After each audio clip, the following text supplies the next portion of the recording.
અમદાવાદમાં વિશ્વા શાહ નામની યુવતીના હિટ એન્ડ રનમાં અવસાનને એક સપ્તાહ પણ નથી થયું અને વધુ એક અકસ્માતની કરુણ ઘટના સામે આવી છે.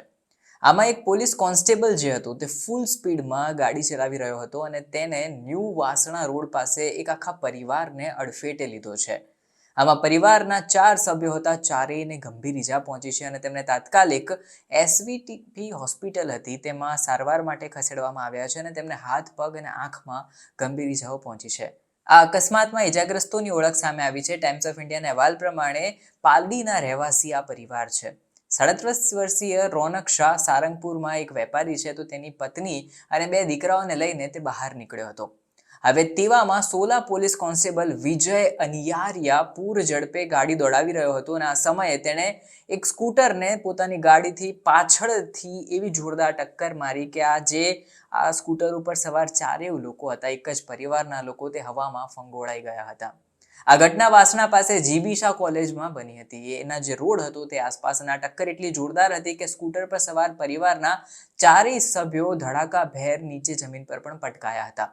એટલું જ નહીં, આ કોન્સ્ટેબલની ધરપકડ અત્યારે કરવામાં આવી છે અને આગળની કાયદેસરની કાર્યવાહી પણ શરૂ થઈ ગઈ છે.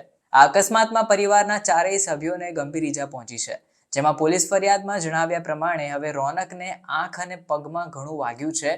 હાથમાં પણ તેને માઇનોર ફ્રેક્ચર હોય તેવી માહિતી મળી છે. તો તેની પત્ની જે છે તેને પણ આંખમાં બહુ વાગ્યું છે અને હાથ પગ બંનેમાં ફ્રેક્ચર છે. તેવામાં તેના નાના 2 દીકરાઓ છે, તેમને પણ હાથ પગમાં બહુ જ વાગ્યું છે અને તેમને પણ ફ્રેક્ચર હોવાની પ્રાથમિક માહિતી મળી રહી છે. તેવામાં હવે બેફામ ડ્રાઇવિંગના પગલે પોલીસ અધિકારી સામે પણ કેટલા કડક પગલાં ભરાશે તે સ્થાનિકોમાં માંગ ઉઠી રહી છે.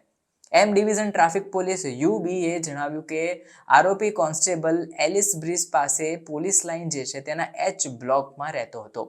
હવે તે ઘટના સ્થળેથી ભાગ્યો નહોતો. તે શુક્રવારે સવારે આ બધી જ ઘટના થઈ એના પછી તેની તાગ મેળવી અને ધરપકડ કરવામાં આવી હતી. એટલું જ નહીં, એને ગિરફ્તારી બાદ હજુ સુધી કોઈ એનો મેડિકલ ટેસ્ટ નથી કરાયો એવી મીડિયામાં માહિતી ફરતી થઈ છે. ઉલ્લેખનીય છે કે હવે તેને બેદરકારી ભર્યું પગલું કે આવું ગંદુ ડ્રાઇવિંગ આલ્કોહોલના નશામાં કર્યું કે નહીં એની તપાસ પણ બાકી છે. પોલીસ આની સામે ફરિયાદ કરી છે, જેમાં બેફામ ડ્રાઇવિંગ, નુકસાન પહોંચાડવું, કોઈ પણ વ્યક્તિને હાનિ પહોંચાડવી, એવી ક્રિયા કરવી કે જેનાથી સામાન્ય જનતાના જીવ જોખમમાં મુકાય. એટલું જ નહીં, પર્સનલ સેફટી સહિતના ગુના પણ નોંધ્યા છે. ઇન્ડિયન પિનલ કોડ અને મોટર વ્હીકલ એક્ટ દ્વારા આ પ્રમાણેનો ગુનો જે છે તે નોંધવામાં આવ્યો છે અને આગળ કાર્યવાહી થશે. ઉલ્લેખનીય છે કે આ તમામ જે લોકો હતા તેમની સ્થિતિ અત્યારે ઘણી ગંભીર જણાઈ રહી છે. હવે આ લોકોની સારવાર બાદ કેવી સ્થિતિ હશે તે ઉપર પણ અત્યારે પોલીસ તાગ રાખી રહી છે અને તે અંગે પણ અત્યારે સૂચના મળી રહી છે.